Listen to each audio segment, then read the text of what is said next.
I think that taxation is theft, like, quite frankly. And I think that the infrastructure that is designed to steal from you is problematic. We're told that an asset is like your home. Like, that's why the American dream of home ownership is a lie, right? It's a lie because that's not really an asset. An asset is something you control, which generates cash flow for you. And if it does not generate, and in fact takes cash flow from you, it's a liability. And your personal residence that you live in, that you're not in some other way house hacking, well, that's a liability then. Welcome to the Millionaire Mentorship Podcast. Today I've got a very cool guest, Edward Collins. I'm guessing, Edward, you're out of Miami? I'm physically in New Jersey at the moment, but yes, I'm headquartered out of Miami. Okay, I saw the 305. I know Miami-Dade County pretty well. I almost moved down there. We're actually in the process of building our house in Naples, Florida right now. Edward, tell me a little bit about your story, where you came from, what you're currently doing. Wow, that's a long question, right? Yeah. I've been on a journey from an entrepreneurialism standpoint for 26 plus years now. I started my very first business back in 1998, so I predate Google and YouTube. Have grown it over the course of the past number of decades and then added additional businesses over those years as well. I'm a lawyer. I specialize in tax, estate, and business law, but I'm also a serial entrepreneur. I've been building. You just spoke, that's just music to my ears. Okay, so I'm so glad you said that. Okay, cool, awesome. Where'd you go to law school? Seton Hall Law. That's in New Jersey, correct? It is. I'm originally from New Jersey, so born and raised in New Jersey. Lived most of my adult life in New Jersey, and then we relocated. My family and I relocated to Florida in October of 2020. Really, in the face of what was going on the planet about that time, and the fact that New Jersey. That's why I'm here in Kansas City, bro. Exactly right. I relocated because New Jersey was closed and Florida was open. Yeah, Phil, the old New Jersey governor Phil, the guy he was like Gavin Newsom a little bit, right? Like those guys. Definitely an interesting experience, that's for sure. Yeah. So, okay. So you're not an entrepreneur, but you're an attorney by trade. So you said you have a degree in emphasis in taxation. Yeah. So I specialize in tax, estate, and business law, but I've actually used outside counsel to do pretty much all the work that I do because I have clients in like every state. To be barred in every state would be kind of silly. I started my very first company, which was a financial planning firm, built and scaled that, still own it today. But now we serve clients in every state. And then from that particular business, we added essentially what would be considered bolt-on type of companies, accounting firm, fractional CFO company, tax firm, really all oriented towards helping the clients that we were serving get outcomes that they desire. And it took a while, right? Like a lot of people, we live in this Instagram age where people just see what is current. They don't see all of the struggle and the challenge that it took to get to where you are today. But it was a long and arduous journey. I mean, there was a lot of stuff that happened over the course of the past couple decades. But very, very fortunate where we are today, continuing to scale, continuing to level up, if you will, which is one of the reasons why I created UpLevel, which is our coaching program for business owners. Yeah, what you're doing reminds me of a program that I joined in 2018 called Anderson Business Advisors. Yeah, I'm familiar with them. Yeah, is that similar to what you do? It's similar. They actually take and do all the drafting in-house. So they have a team of attorneys in-house that do all their drafting. I mean, we have in-house counsel as well, but I use all outside counsel to do all the implementation work. We actually specialize in the design of strategy, put together the right structure. And then ultimately from the structure, we move through what we call the three pillars, if you will, of financial freedom. The first one is the real wealth matrix, which is what I consider to be the ideal hierarchy of ownership pretty much over everything in your life. Trusts, holding companies, operating companies. And once you have that structure in place, then we move to something called plugging the profit leaks. It's sort of like, Troy, have you ever gotten to like the end of the year and you like look back and wonder where all the money went? I mean, every day, right? Yeah, right. A lot of business owners go through that. And I call that leakage, right, in your business. So we work pretty hard to plug those profit leaks. The largest one tends to be taxation. I'm pretty adamant with regard to my opinions regarding the IRS. I'm very vocal. Let's be specific. I love the fact that you're adamant. Let's go. Yeah, I mean, I think that taxation is theft, like quite frankly. And I think that the infrastructure that is designed to steal from you is problematic. And I'm not a big fan of government in general. Like, I believe that if government should exist, it should exist as close to the people as possible so we can literally see what they're doing with our dollars, because the government doesn't make money. It simply takes money and redistributes it. And I have lots of problems with regard to how it chooses to redistribute it most of the time. Oh, this conversation's going exactly where I did not expect it to go and exactly where I wanted it to go, because we have very similar opinions. Yeah. And it's always nice to talk to somebody with a similar opinion to you, because I think that, I think a lot of other people hold that same exact opinion, Edward, but they're not very comfortable saying it. And I'm very vocal about it online. If anyone's following me online on the socials, they know it. So much so that if I ever disappear, you know who did it. Because at the end of the day, I have very, very strong opinions. And I think that the challenge is that our system is designed in such a way not to educate people to really leverage the system the right way. Like, we're not taught the rules of the game, but we're expected to play. And what happens because we're pawns, we're not the players. Well, even that, it's not even that. Like, most people are sitting around playing Twister when the wealthy are playing chess. And while it's still a game board, you have to use the rules a totally different way to get the outcomes you desire. And if you don't learn those rules, you end up really never being able to win. I mean, sometimes it happens, like you have the occasional win, but that's a luck situation, right? That's not an actual strategy. And so what I've spent the past 26 years doing is literally diving into the rules of the game, learning them for myself, because again, I'm an unapologetic capitalist. I'm playing to win. I'm not interested in second place. But the beautiful thing about capitalism is that for me, winning doesn't mean you lose. Like, there's infinite abundance. This whole concept of the economic pie is a lie that's been sold to most Americans. And that's why you sit back and you get into situations where the have-nots are fighting against the haves, because they believe that the haves took it from the have-nots. Whereas if you understand how money really works, money is simply a tool, and all money follows value creation. So if you go out into the world and create value for others, money is the byproduct of that. And we're not taught that in school. We're actually taught the opposite. We're taught that we have to memorize and get an A on the test, whereas the reality of life is you have to actually experiment and fail and utilize that setback as a learning opportunity. But that's not how the normal education system is situated. And it actually positions player A against player B. And that's just not how the real world works. Like, if you and I want to collaborate on a business venture, our goals are aligned because the outcome's aligned. Whereas in the classroom, you're sitting down taking a test, you can't look it over at Billy's paper or Sally's paper and get the answer and work together to get to the answer. No, you're expected to know it on your own. And the reality is business isn't that way. Like, the 7 magic words that every entrepreneur needs to learn, which truly can transfer your life, is simply find the who to implement the how, right? And we're so much focused on learning how to do it ourselves, like becoming the expert ourselves in every aspect of business and every aspect of life. Whereas the real way to get ahead is find the who that already knows that and leverage that skill set, that knowledge to catapult you into the future. And part of our process for what we call the blueprint to financial freedom is we do focus a significant amount on structure, because you need the infrastructure to get it done the right way. Then we focus on figuring out how to outsmart the IRS by keeping more of every dollar you make. That then gives us the opportunity to move into pillar number 3, which we call compound asset acquisition, meaning putting your dollars to work to accomplish the goals and objectives you have in life.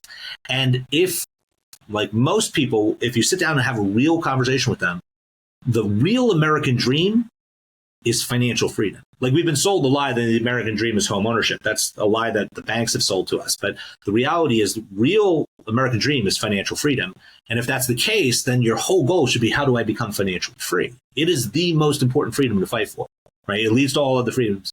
It leads to freedom of education, freedom of healthcare, freedom of mobility, freedom of security, freedom of choice, right? Like, but we're not taught this stuff.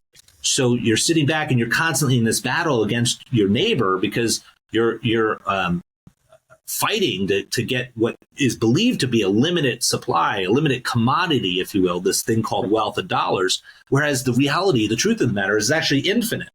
And if you work together towards those common outcomes, just learn how to use the tools the right way, learn the rules of the game so that you can play to win. That's what changes your life for the better.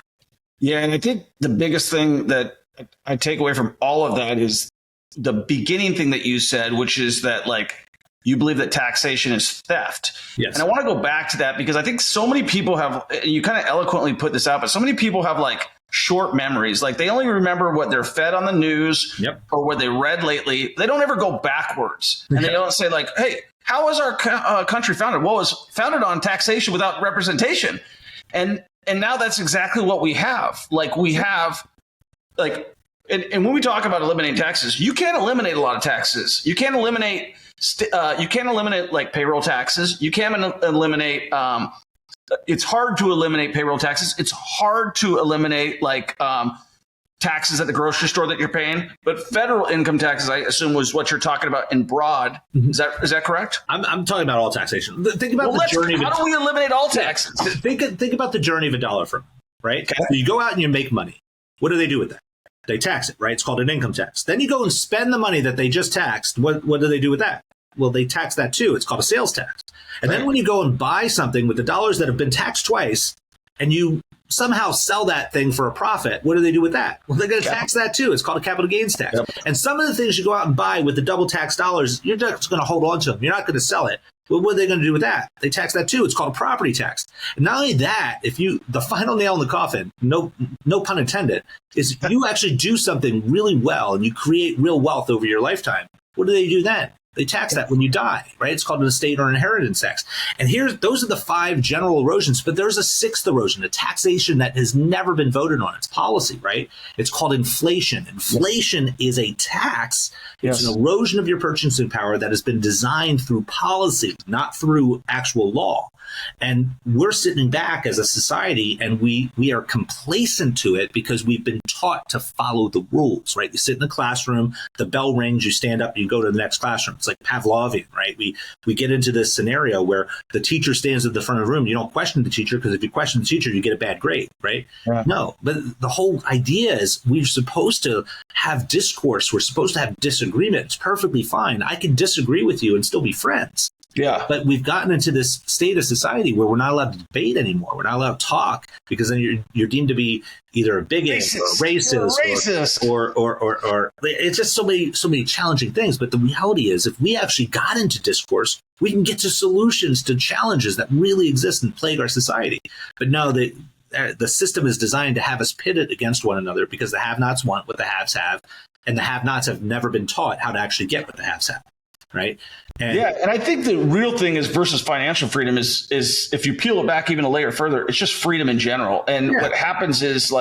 but all freedoms are based on finances. I mean, that's just the reality. Right.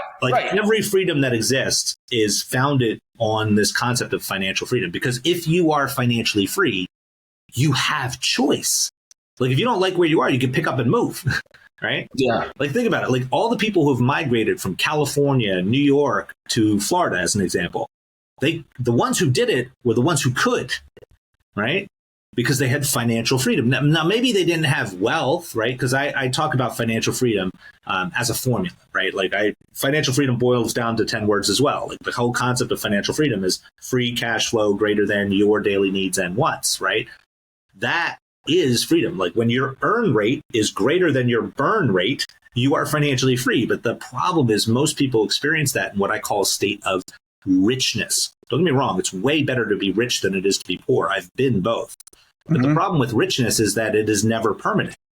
Yeah. It relies on you doing something to generate that free cash flow. You're either in a W-2 environment trading your time for dollars, or you are quasi a business owner trading your time for dollars as well, because you're not really a business owner, you're a job owner and you're working in your business wearing 18 million hats. Yeah. And you're still trading the most valuable thing you have, which is your time, for something that is infinitely less valuable than the time that you're trading.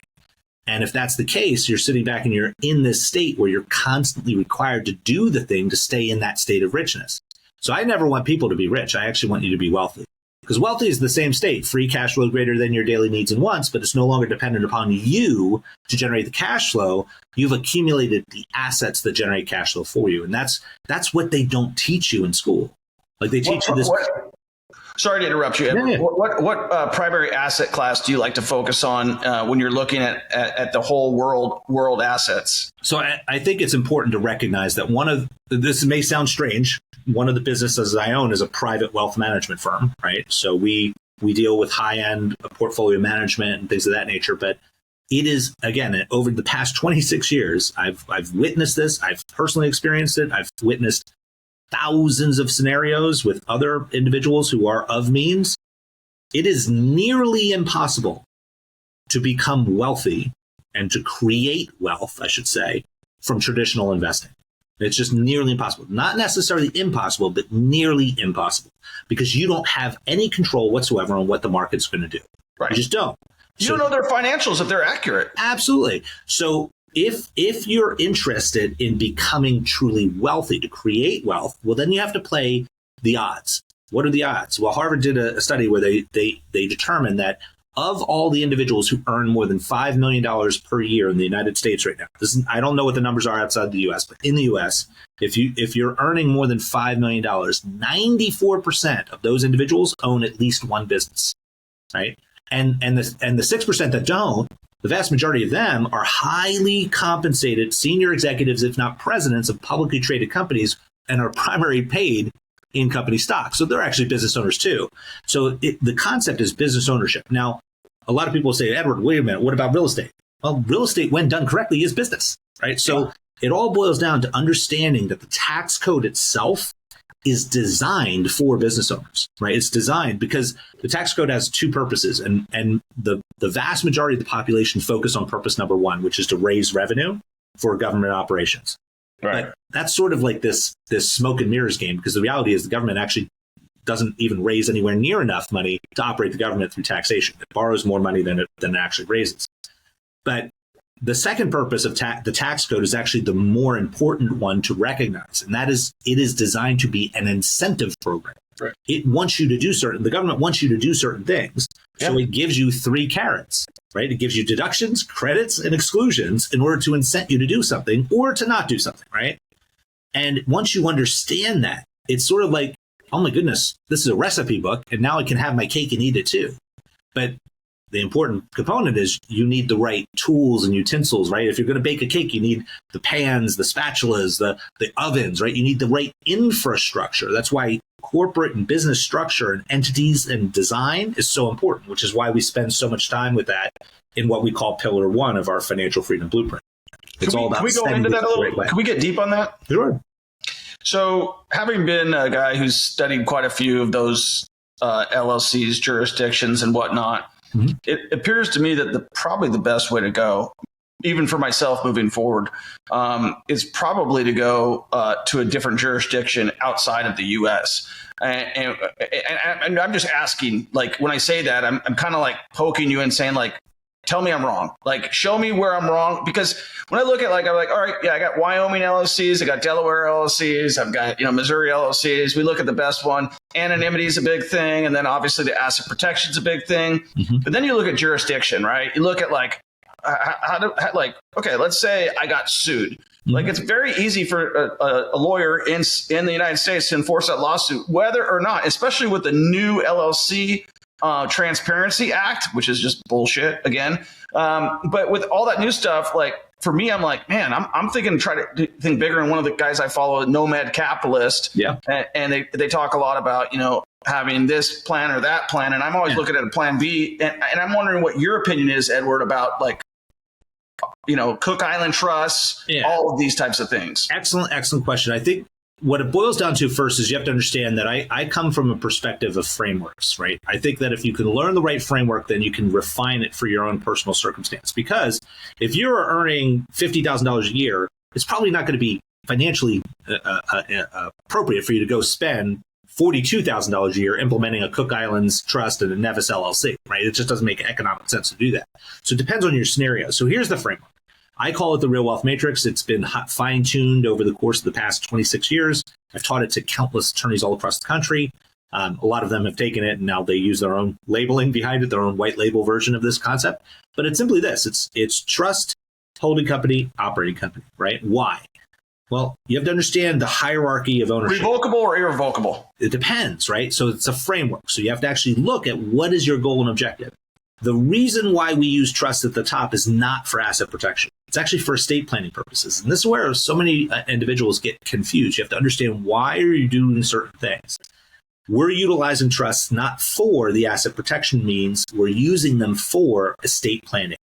Then we use holding companies. Holding companies layered with operating companies below. And it's the layering process that accomplishes objective number two. So objective number one is to make sure that, God forbid something happens to me, 100 years from now, my family is taken care of. The constituents I have, the employees, the customers, they're all taken care of. The causes and the communities I care about are taken care of. That's the estate planning overlay. Objective number 2 is that I've never met a business owner that wants to have to get wealthy twice. So we put asset protections in place. We do that, and we accomplish that through layering. Holding companies selecting the right jurisdiction can help us get what's called outside-in liability protection, and the operating company below is inside-out liability protection. And how those two things are choreographed together can result in a beautiful tango, right? So it's understanding that process. And when you put all of this together, trusts, holding companies, operating companies, you can even layer in there family management companies. You can layer in there special purpose entities. There's a variety of things you can do. 501(c)(3)s? 501(c)(3)s, those typically fall just next to and work in tandem with what's happening in your real wealth matrix.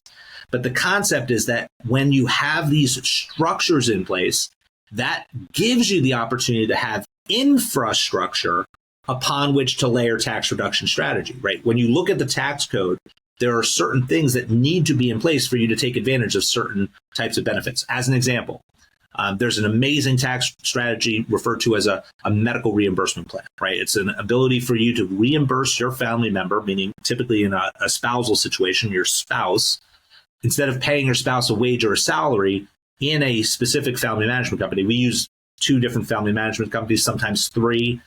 But family management company number 2 is typically designed for the medical reimbursement plan.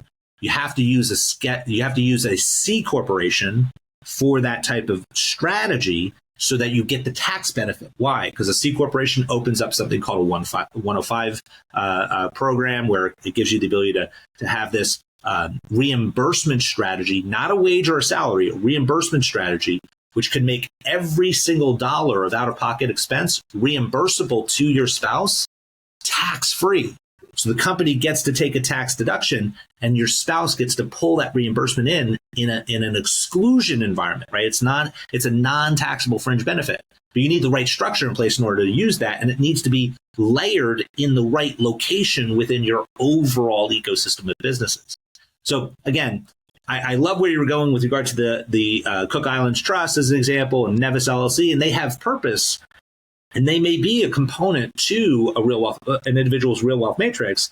It just has to be fine-tuned for circumstances, right? You have to determine what is your initial year 1 objective, what's your year 5 objective, what's your 20-year objective, right? You build a strategy that is designed to help you get to that outcome. And see, that's where a lot of people fall short as well. They wing it, right? They guess at what they should be doing, or they hear like what their friend did. But the reality is the friend may have gotten counsel, but 2 things could be happening. The counsel they have maybe wasn't good. Yeah. And 2, their circumstance is not your circumstance. So even though they maybe have gotten amazing counsel, that's not appropriate for you. So you really do need to design your own approach based on what I consider to be expert guidance for your situation. And that's where I couldn't agree. I couldn't agree more, Edward. That's the way I talk about coaching as well. Is you guys hear these people talking about do Section 8 or do this. I'm like, that's a strategy. That's not how you do it. That's just one way to do it. And that's the same thing when you're talking about all these things. I think the biggest thing that most people have a problem with, especially me, when I started as a younger investor, was it's just super confusing. What is all this shit, and who do I trust and who do I listen to? And everybody's got a different opinion.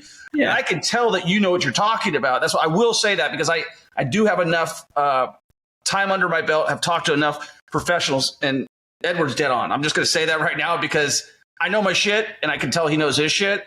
And I don't know my shit as well as he knows his shit, and I can tell that already. So, and there's the thing is, what a lot of these people do, especially I would imagine we're close to the same years. I was born in 77. You're born in 75. 75. So I figured we were kind of close in age and proximity. I'll tell you this: you've reinvented yourself. You come on social media. I've reinvented myself. I've come on social media.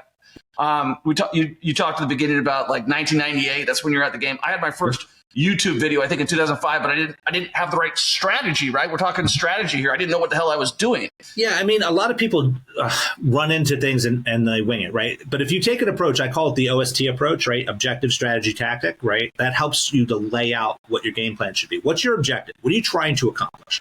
Right. Then you figure out what strategies could lead to that objective being accomplished. And then from those strategies, which tactics do you need to employ to make the strategies materialize into the objective, right? It's a layered, real concrete approach to getting to outcomes. But everything I just shared requires action, right? You can sit back and you can listen to this course or that course. You can watch this podcast or that podcast. But if all you're doing is consuming information, that doesn't translate into doing with the information, right? You have to actually act. The only thing that leads to outcomes is action. Yeah, like quite literally, you have to act. So that's why OST really, really orients, because it gives you the glide path toward outcome, right? If you start with your objective and you really hash it out, what are you trying to accomplish? And then you develop and at least evaluate all of the different strategies that can lead to that particular objective. And then figure out which specific tactics you want to employ, right? So if my objective is to create a $10 million per year company, great. Well, what are some strategies I can employ? Well, a strategy I can employ is figuring out, I want to be a coaching business, right? That's a particular strategy I can employ for that particular outcome. Well, what are the tactics? Well, tactic one, I need to get traffic. How do I get traffic? I get on podcasts, or I host my own podcast. I get on social media. I make X number of posts per day, and then I make X number of outreaches. Those are specific tactics that you need to employ in order to make the strategy materialize into the objective. Right? It's a pretty standard approach if you're really looking to get to outcomes. Most people just don't do that. They don't do the research to figure out how can I increase the probability of success, whatever measure of success you're looking into. But I'll tell you, there is hope, because people, if you can find the right person that you can learn from, and you truly find the right person, not the wrong person, like somebody like yourself who's been in it for a long time, understands it, not trying to educate you first and then say, hey, there's more where that came from if you need assistance, right? It's like so many people are like, it's just, and I know you're online, so you understand this just as much as I do, but there's so many scoundrels out there, and I had no idea. Like before, like I just assumed, like if you're going to get on and talk about, and you got to be like honest, because people are going to find out about you. But a lot of people, they just couldn't give a shit, right? Yeah. Like, hey, you want to make money on Forex? Let's go. Send me $20,000. I'll get you rich. Yeah. There are so many scammers out there. I mean, here's the problem. There are also scammers that are taking advantage of good people. Right. And again, I know that this is like, I don't want to sound arrogant or pompous, but like there are tons of fake accounts that are just leveraging my own content. Right. They take my content, they go out and they try to get people to give them their Bitcoin or whatever other scam these people are coming up with. So not only do you have to look out for the overt scammers, but you have to look out for the scammers who are taking advantage to mislead you in such a way that you think you're going down path A, where you're really going down path Q. Right. Yeah, and it's totally true, because what you're saying, the laws are changing, and people, I think that there's some sort of, once you get into social media, you really start to understand human psychology. As weird as for that to me to say, but like you're like, why did that video hit? Like, what about that video made that thing just go off? Like I had one that hit 23 million views. It was like a short, and I was like, man, why did that thing, like it was us talking to a plumber, right? Like, why did that thing hit? And you look and you're like, okay, emotions equal views, right? Emotions equal responses, watch time, emotions equal watch time equals Google putting that thing out, shares, all that stuff, engagement, all that stuff. But for you and I, we look at that stuff and we're like, oh, okay, that's what I need to say next time to get that same reaction. But I'll use it in such and such a way. I remember the first time I said, Edward, I said, I buy cheap stuff, and people automatically associate the word cheap. In my word on being thrifty, they automatically associate the word cheap with slumlord and scumbag. And I'm like, okay, I'll definitely use that word again. Let's talk about the IRS and the ability, your reason of it being theft. And I had somebody the other day on the podcast, local politician out here in Kansas City, Missouri, and I was like, where's all the money go? And he's like, goes to all their cronies. Yeah. Like it just gets shuffled up the thing. Like we talk about this war in Ukraine and this and that. I think, come on, man. Like, so, I mean, even that. I mean, so a lot of people just don't understand money and how it flows. Like as an example, the war in Ukraine. Doesn't matter whether you're for Ukraine or against Ukraine. Just understand the concept behind it. What happened? Well, the United States is funneling a significant amount of dollars into that region. But here's the thing: a lot of people don't recognize. Every time the United States gives dollars, they're not just giving. It's not a donation, right? There's always a rule or a requirement that's attached to it. What is an example of a requirement? Well, part of the requirement, Ukraine was required in order to accept those funds to sell off government-owned things, right? Like, think things like agricultural land. Like, who bought that? Monsanto. Like, there's significant, and Ukraine is considered to be the breadbasket of Europe, right? And now, an American corporation was able to jump in there and buy a significant amount of land. Like, that wasn't by accident. That's by design, right? And when you sit back and you look at like one of the other requirements was in order to get some of this aid, Ukraine was required to militarize based on NATO standards. That doesn't mean become a member of NATO, just militarize based on NATO standards, which means it had to upgrade by buying certain types of military equipment. From which companies? You know them, right? U.S.-based companies. So a lot of people are complaining that the U.S. is not getting anything. Well, that's not actually true. A lot of U.S. corporations are really winning with regard to this redeployment of capital from taxpayer to Ukraine back to the company. But to me, that's money laundering, right? It's essentially sending money for one purpose and getting it back for another. I have big problems with that. And that's all done through this lobbying effort. When you understand how the infrastructure of government actually has been corrupted over decades, right? This didn't happen overnight. Corrupt. Happened over decades. Yeah. But if you and I spend our time teaching more business owners how to be financially literate so that they could start asking the right questions. And when they start getting these answers back, realize that, hey, listen, I can't rely on the government for anything. I need to rely on myself. Let me put my effort and energy in becoming financially free so that I don't have to worry about what whims are on a given day. Like, just imagine, again, I'm not Republican. I'm not Democrat. I'm a libertarian. I hate all government, right? But like I said, we're very similar. Exactly. But think about this case, like as an example, and this is very heated, and I know a lot of people get heated. Let's go. Try to take the political affiliation away from this particular concept. Just listen to the concept. You have an individual in government who has worked pretty much her entire life in government, right? Never really worked outside. And her compensation is low six figures every year. But over the course of her career, she's amassed well over $150 million of net worth.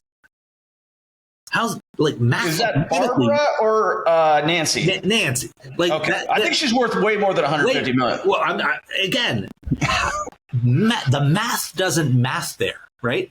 That doesn't work. You can't earn $150,000 a year every year and amass 150 more million dollars of net worth. It's mathematically impossible, which means there are other ways those dollars came in, right? So when you understand that to be the case, you have to sit back and say, okay, well, there are rules to the game that we just don't know, most people. Right. So we need to learn those rules. Why? Because if they're playing by the rules, we need to understand what rules they're playing by so we can play by them too. But what if we can't play by their rules? Because you can. There's a lot of rules you can't play. I'm not talking about the corruption issue, right? There's a corruption issue. There's the fact that Congress gets to write a set of rules that are different than everyone else. Like Congress can trade on insider information. Right. I can't, right?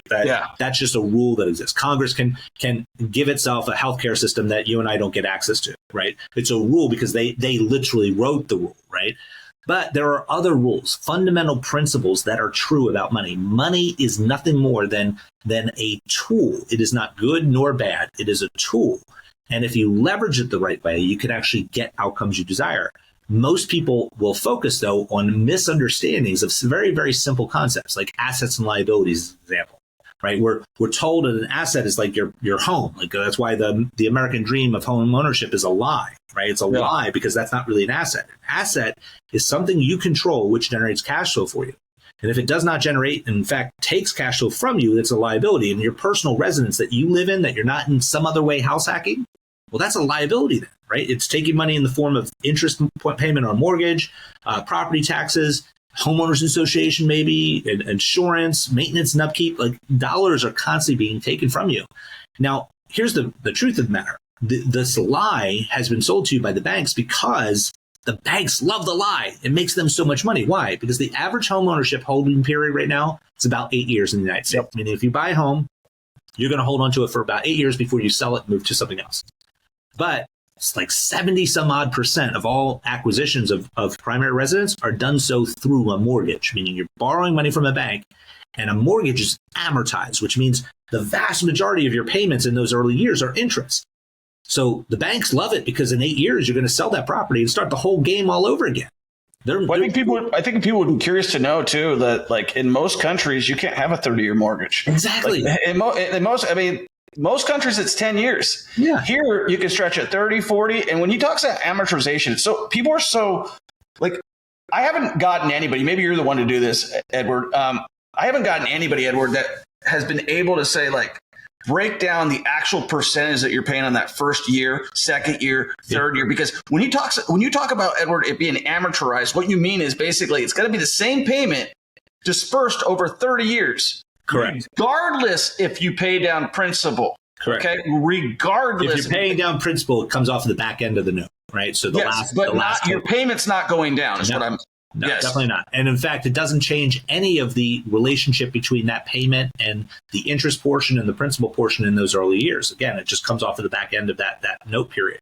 I did an entire video on YouTube comparing amortized interest with compound interest. Compound interest is beautiful, right? That's the interest you earn when you put your money to work for you, right? But there's really an understanding. If you're using amortized interest for the acquisition of an asset, I love it. If you're using it for the acquisition of a liability, it's stupid, right? Because you're essentially trading your time for these dollars and using those dollars to go out and acquire something that's going to take more dollars from you. Why would you ever do that? I mean, if you were truly educated about how money really works, and you sat back and you look at that, you'd be like, that is the most idiotic thing I could ever do. Because your time is so infinitely valuable. Troy, I can prove it for you. Like, let me say, like, I have my checkbook right over here, and let's say I wanted to write you a check for $10 million. That'd be nice. Appreciate that. You'd be happy about that, right? Yeah. And I guarantee as long as it cashed. I guarantee it would clear. Good. So you'd be happy. But here's the thing. Here's the caveat. You can't wake up tomorrow or ever again.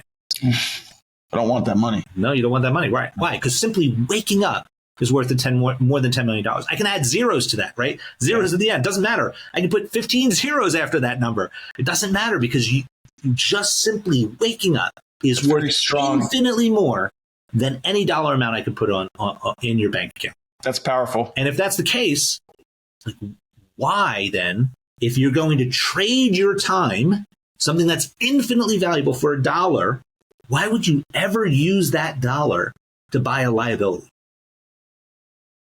Like, that's ridiculous, because now that dollar that you just spent is going to cost you more dollars every single day that it exists. Yeah. And you're constantly going to be trading that infinite thing, which is your time, infinitely valuable thing, for something that is finitely valuable, the dollar. And again, this is just a lack of financial literacy. Like, our children aren't taught this stuff, and there's a variety of reasons for that, right? So there's the internet meme reason, which is the Rockefeller being the founder, the father, if you will, of the modern education system.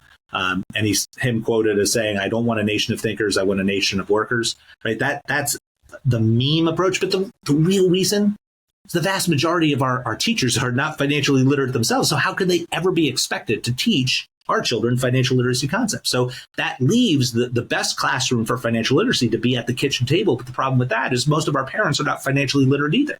Yeah.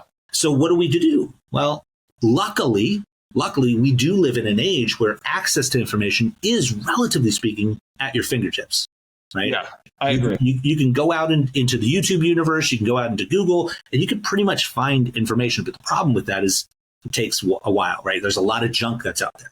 So when you're fortunate enough to find someone who can sift through that junk curate the right information in the right order, right? So that you can learn and stack upon that knowledge, and not just learn, but also have a mechanism by which to implement. Because again, action is the only thing that leads to outcome. For sure. That's mentorship, right? And that's why I'm a huge fan of the concept of mentorship. I think that... Who's your mentor? Oh, I have many. I've learned from so many individuals directly, but also vicariously too. Yeah, when I was asking the question, Edward, I was honestly referring to your secret ones, the ones that don't know. Like I have several of them, like Stephen Roth from New York, Sheldon Adelson, rest in peace. Kirk Kerkorian, rest in peace. A lot of these, like these, just not Rockefeller or anything like that, but a lot of these titans of industry that have been just mammoths, the guys that I look up to. Yeah, I mean, I think for the first thing you need to do before even learning the mechanics of dollars is really getting your mindset in the right order. Yeah, right. Because I think that so many of us have been corrupted by the system, if you will, that the lens through which we see the world is just wrong, which makes us really susceptible to making really bad decisions. So you have to really clean out your brain, right? You have to clean that out. So you want to be exposed to thoughts that are, again, for the longest time, I used to call them foo-foo, right? It's like this, I wasn't really interested in it. But as I became exposed over the course of the past number of decades to people who have actually achieved significant milestones of success, and you look at, like, who are they reading? Like, who are they exposing themselves to? Because it's not an accident, right? Like, if something is possible, you can reverse engineer the steps to get there. I'm not talking about things that are impossible, right? If you ask me how to get to Pluto, I have no clue, right? I don't know anyone who's ever been there. North. Yeah, but I have no way of being able to teach that. But if you ask me, Edward, how do I get to 30,000 feet? Well, that's possible. Therefore, it can be reverse engineered. Go to the airport, buy a ticket, go through security, get to the gate, get on the plane, stay on the plane when it takes off. Most planes fly past 30,000 feet, right? So that is something you can reverse engineer. Right. But notice everything I said was an action. Go to the airport, right? Buy a ticket. Go through security, right? It's action-based. And when you sit back and you're looking at those mentors that talk about how to restructure your brain, well, they're all action-based mentors, right? They're talking about do, think this way, do this thing, etc. And when you start engaging in that type of activity, you start getting results. But here's the problem. Most of us don't have patience, right? Yeah. Because a lot of times it takes a while for those results to kick in. Imagine like going to the gym for the very first time ever in your life and expecting to have six-pack abs right after, right? Like, it's, yeah, but it's not, it just doesn't happen, right? No. We have to sit back and we have to engage in that activity for months before we start to see any results. And even then, the results are hard to notice, right? Yeah. It's very long periods of repetition of doing the same thing over and over again. But most people will quit after 30 days. Most people will quit after 3 days, right? It's crazy, and one thing that is unfortunate, and I talk about this sometimes, but sometimes you'll even like people invest in themselves and they won't even take their investment seriously. It's like, and you're like, and people that I've helped in the past, I'm like, man, I want it worse than you want it for yourself. Like, and I think, a lot of it is systematic and not to blame the system, but as you mentioned, it's so hard to realize that the game is rigged. When you start talking, the game is rigged and you have to go in and figure it all out. And you could do it with help, but you still, like you said, you still got to do it. Like you can't, nobody's going to do it for you. There's people that are going to be able to help you, but you're going to have to do it. And that's, I think what your point was, Edward, was that like doing is, I always say to my students, I say, doing is learning. Mm-hmm. Anything else is just confusion. Like the more information that you put up here without doing, like I'll give you an example. My golf swing. I have been on countless videos and this and that, but until I'm actually swinging the club and seeing how my body works, and then having my coach look at me and say, "Hey, how does it feel?" versus "What are you doing?" And then having that dialogue from somebody who's better watching me, and then I got to have the commitment to myself, right? Yeah. And I'm with you on that. There's so many people that are willing to quit. You've got kids, right, Edward? Yeah. Talk to me about that and how you're raising them in this crazy world. Like we're in the process. I got 10-year-old twins. We're actually in the process of building our house in Naples. Okay. And so my wife and me are having those conversations like, well, I think it's time for private school. Like, I think it's time for something else. What are you doing with your kids? How are you educating your children? So my son, Ryan, is 10. My daughter, Victoria, is 8, although she's 18 most of the time. Yeah. My wife and I made a very conscious decision. We live in Boca Raton. So very, very, very good school system. In general. So we made a conscious decision that we wanted our children to go to public school for these early ages for a few reasons. One, I think it's much better for them to be exposed to stupidity and for us to be able to explain why it's stupid, rather than them not really ever being exposed to it and then encountering it late in life. Like I struggle with that. So my wife and I actively talked about that ahead of time. So that's what we do. Our children go to arguably one of the best public school systems in the country. So I recognize that it's not really truly a traditional public It's still public school. But it's still public school, which means they do get exposed to what I consider to be stupidity, right? There's a lot of ridiculousness that happens in that environment. But what my wife and I do is we actively engage with our children because that's our responsibility as a parent. Right. I take that responsibility seriously. So does my wife.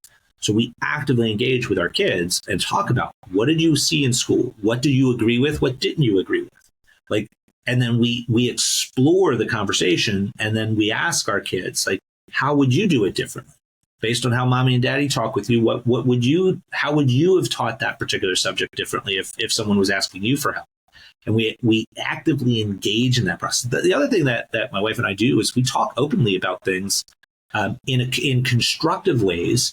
But I went to law school, so I'm very familiar with the whole what's called dialectic, the approach that Socrates used in order to help uncover truth. I don't think I've heard that word since I heard about Socrates. Yeah, I was like, where do I know that word? Dialectic is simply this process of just asking more and more questions to get to deeper and deeper answers. So as an example, my wife was at a business conference recently. She flew into Nashville, so I was on daddy duty for the weekend. I took my kids to a local breakfast spot in the Boca area. Small, little, beautiful little restaurant, small, like mom and pop type of restaurant space. And while we're there, I'm actively engaged. We're eating breakfast at one of the tables there, and I'm actively engaged in conversation with my kids. And I'm asking questions that, I mean, I recognize these are not normal questions that parents ask their kids. Like I turn to my son Ryan and I go, Ryan, what is price? And he goes, price is cost plus profit. I said, oh, great. So what's profit? So profit is your desire to be compensated for the value you bring. This is a 10-year-old, right? Yeah. So then I moved over to my daughter and I go, Victoria, what's an asset? She goes, something you control that generates cash flow for you. And I said, give me an example. She goes, well, if you have your drone and your friends want to fly it, you can charge them $10 to play with your drone. Great.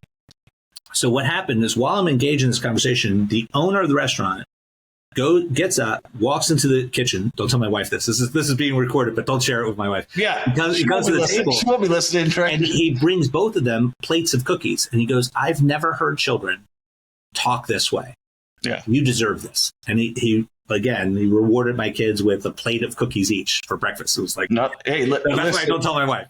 Yeah. But these are the types of things, like if you talk openly about money with your family, money is the last taboo in our society. We talk about sex, drugs, and rock and roll and what gender is allowed in the bathroom. I mean, there's just ridiculousness, right? Yeah. And we talk about all of that stuff before we talk about the things that can actually transform your life for the better, like money and how money is a tool and how if you learn these principles of how money really works, you can get outcomes that most will never have.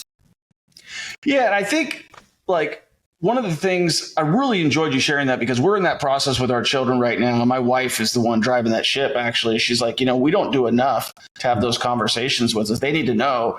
And I'm like, my attitude was, well, monkey see, monkey do kind of thing. They're seeing it, they're watching it. They're going to pick up from that situation. But I think it's more important, like you said, to also have those conversations. And I applaud you for doing that. You mentioned the gender thing. I want to talk about that a little bit because I saw something the other day. I grew up in the Seattle area. We're talking about like living town. That area has completely, as you probably know, metamorphosized into something else. And in fact, one of my mentors lives out there. He's a real estate investor. If he parks a car in his vacant house, he is fined by the city $500 a day. But I mean, this is a stupid rule, right? We know that these are stupid rules, but they're not charging someone for, robbery these days. It's like, what the hell is going on in our country? And my question to you is, you just moved to Miami, yes. Right? That's fantastic. Miami's got a lot going on with it right now. I was actually just watching something yesterday as well. My hero is down there, Stephen Roth, building a huge thing in Brickell. Mm-hmm. And I love Florida, I love Miami, but what if the country keeps going in this crazy direction? Are you having that conversation with your wife about hey, the United States is maybe not on the table anymore? Yeah. So here's the thing. Right now, as of today, the United States is still the best country in the world. Agreed. Hands down. We have the best document that organizes government that exists, called the United States Constitution. It's the most beautiful document that's ever been written in the history of man. When it comes to governmental infrastructure and structure, the problem is it has been corrupted through a systematized approach of brainwashing. What do I mean by that? Well, if I were to go, I'm physically in New Jersey at the moment, so I travel back and forth between Florida and New Jersey. I live in Boca. Our production studio for all of our content is in Miami. And I travel back and forth because we have businesses in New Jersey and in Florida, and we have property in both states. And I come and I take a look and make sure things are going okay. But if I were to go out into New York right now, and at any given hour, and I were to poll 1,000 people, and I would ask them, what is the best democracy that exists in the world today? If they said anything, the vast majority would say the United States, and everyone would be wrong, because the United States is not a democracy. It is a constitutional republic. Yep. And the fact that the system has been saying that this is a democracy, there's power in words, right? And we've been corrupted to believe that we live in a democracy, and that's not exactly what it is. It is a constitutional republic. Can you explain the difference so people understand? Because I understand what you're saying. Yeah. So a democracy is completely different than what we're living in. Would say this: if 51% of the people believed that people who wear white hats with the letter M on it should be put in chains, people wearing white hats and blue shirts with M's on that would be put in chains, right? Because democracy, the majority rules. Whereas in a constitutional republic, there is a component of democracy, but the reality is it is split in such ways that it doesn't necessarily mean specifically the population. It means also interests. As an example, the population in Arizona is different than the population size-wise in California, right? So that should not mean that the rights and the interests of Arizona should be outweighed in its entirety by California, right? Yeah. There should be some checks and balances system that's in play, which is how we vote, if you will, for the presidency, right? There's a system in place that gives some contention, some weight to those states that have a lower population, because it is the United States of America. It is not America, right? All of these states have gotten together to form a more perfect union, not the perfect union, a more perfect union. And it was an agreement that was made.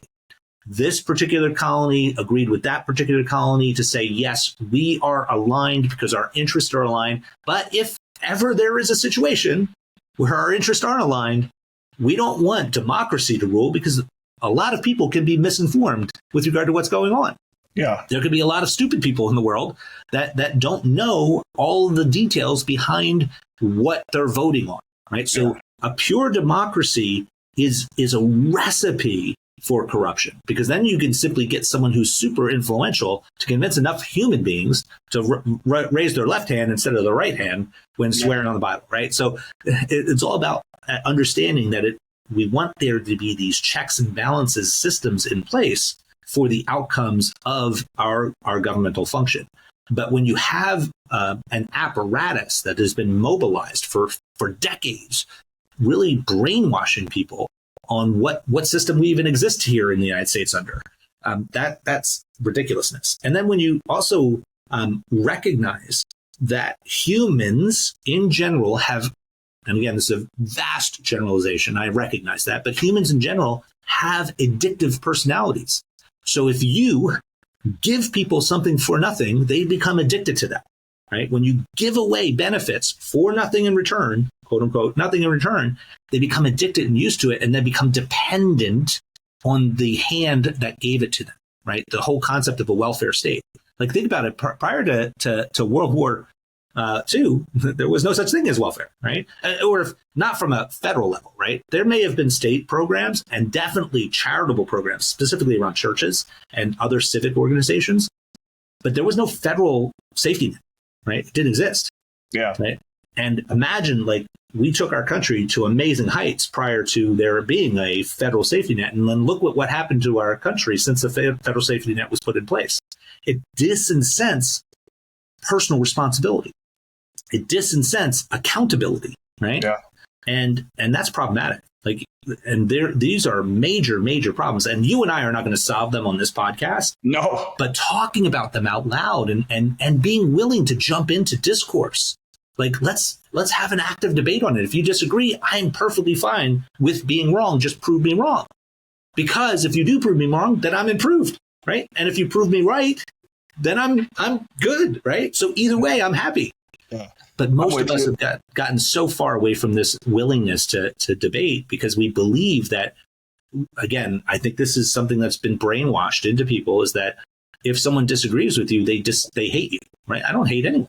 Like, Yeah. Well, let me put it this way. I am very much against people who hurt other people. Like, that's horrible, right? But I don't necessarily hate human beings. Like, human beings are amazing creatures. They have this capacity for compassion, love, and amazing things on the planet. It's just so many of us have been misinformed or led in the wrong direction for too long, and that causes bad actions.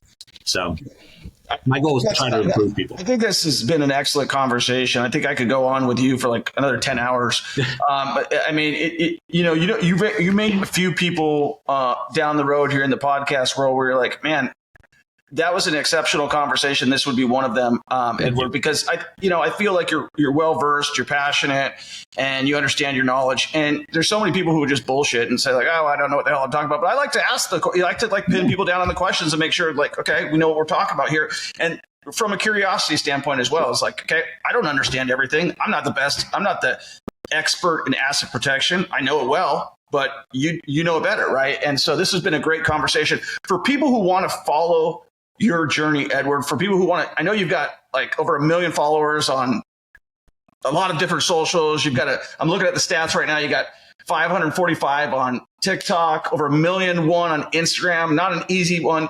YouTube 101. You're very dedicated. We know that. You don't quit. So that's for sure. How do they follow you? The easiest way right now is on Instagram because it leads to all the other channels, right? So if you jump on Instagram at Edward Collins _upleveled, at Edward Collins _upleveled, you'll find our channel. You'll see the journey that we've been engaging in. I'm still relatively new to social media. I mean, we've, over the course of the past about 10 months or so, we've grown from less than 6,000 followers across all of our social media channels combined, Instagram, TikTok, Facebook, YouTube, LinkedIn, etc., to, as of yesterday, about 2.9 million followers across all of our channels.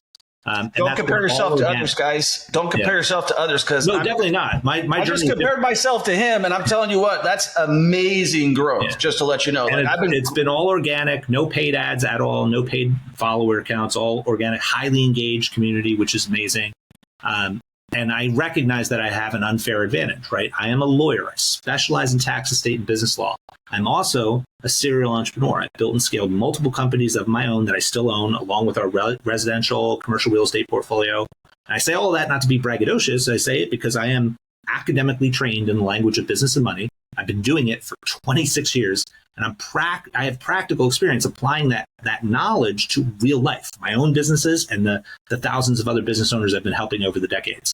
I think you should run for some office. You couldn't pay me enough to do that. That's the problem. All the good guys don't want to run because they know how dirty it is. So here's the thing. I think that the system itself is broken, right? Like, in fact, I struggle with having to pay anyone to do that work, right? That, if you look at how our founding fathers put it into place, it was designed, at least at the federal level, to be a volunteer system, right? You're coming in for a very limited period of time. You're sharing your knowledge, your practical experience, And then you're going back to whatever you were doing before you went into office. Right? Yeah.